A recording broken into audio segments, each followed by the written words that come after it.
Do you know the real reason you have blackheads? You've been treating your blackheads completely wrong. Scrubbing harder, using pore strips, washing 3 times a day, and they just keep on coming back because blackheads don't come from your skin. They come from what's happening inside your body. I'm Dr. Michael Gartner, double board certified plastic surgeon and physician, and I'm going to show you what's actually causing them and the 3 dietary changes that can clear them. First, let's understand what you're dealing with. Blackheads are clogged hair follicles. What's inside? Not dirt. It's a mixture of oil called sebum, dead skin cells, and bacteria. The black color comes from oxidation. This is like when you cut an apple and it turns brown. It's the same chemical process. Your skin naturally produces oil and sheds cells. When your body produces too much oil and cells don't shed properly, they create a plug. Add bacteria and you get inflammation. Here's what's causing the skin to overproduce oil.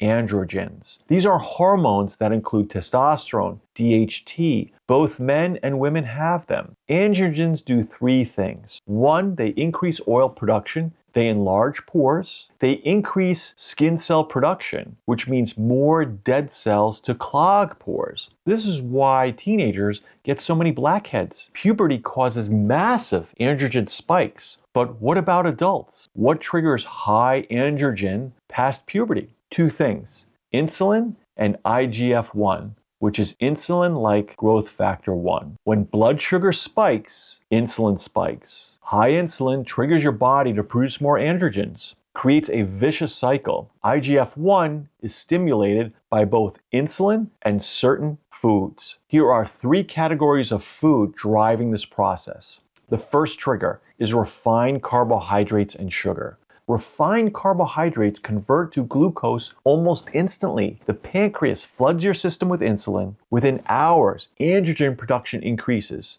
Oil glands ramp up. The worst offenders are white bread, pasta, white rice, breakfast cereals, even healthy ones, cakes, soda, and chips. I see patients in their 30s and 40s with persistent acne. First question is, what'd you eat for breakfast today? Almost always cereal, toast, or muffin. We can change that, and the skin can change. The second trigger is dairy products. All dairy causes this. Milk, cheese, yogurt. Why? Because they contain natural hormones. Dairy is designed to grow a baby cow from 65 pounds to 400 pounds in a year. It's packed with growth signals. Whey protein powder is terrible for acne. Bodybuilders often have bad skin. This is why. More dairy, more acne. Doesn't affect everyone equally, but for many, it's a major trigger.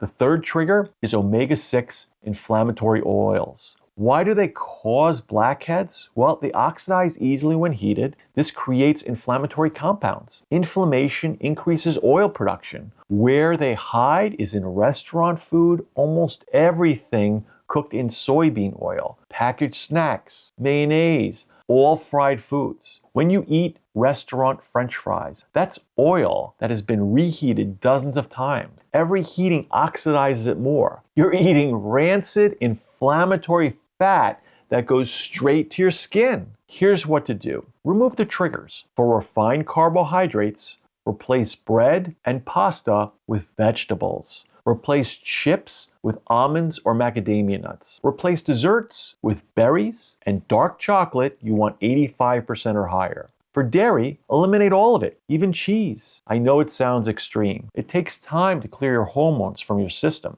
After 30 days, test a reintroduction to see if you react. Many find they can't tolerate any dairy without breakouts. For omega-6 oils, stop eating at restaurants for 30 days or be extremely selective. Read every label. Soybean oil is everywhere. Cook at home with olive oil, coconut oil, avocado oil, butter, or ghee. No fried foods. Add some targeted supplements like omega-3 fish oil or cod liver oil. Diet does most of the work. Supplements support the process. Gentle skin care support. Don't overwash. Don't use harsh scrubs. This creates micro tears and inflammation. Don't use pore strips repeatedly. It damages the skin. Wash once or twice daily with gentle cleansers. Here's the timeline. Week 1 to 2, Oil production starts normalizing. Week 3 to 4, you get a noticeable reduction in new blackheads. Skin starts to look less inflamed. Week 6 to 8, significant improvement usually happens. Pores appear smaller. Skin texture improves. Months 3 through 6, most see a 70 to 90% improvement. Oil production normalizes. You have to be consistent. Cheating on weekends won't work. Hormones need sustained change to rebalance. Individual variation matters. Genetic factors. Some people are more sensitive to dairy or sugar. Stress levels, sleep quality affects hormone regulation. Some need prescription retinoids. Severe cases need medical evaluation. Diet is powerful, but not a replacement for medical care when needed. Common mistakes that happen all the time are not going long enough. It takes weeks, not days. Thinking you can just have a little dairy or sugar. Small amounts keep insulin and IGF elevated. All or nothing for the elimination phase. Focus only on face products and ignoring diet is a big mistake. Your skin clears from inside out. Will this work for everyone? No. Some have hormonal disorders needing medical treatment. But for most with persistent blackheads, this makes a dramatic difference. Comment below, have you noticed any dairy or sugar affecting your skin? Subscribe for more on how what you eat affects how you look and how long you live. Here's to looking better and living longer.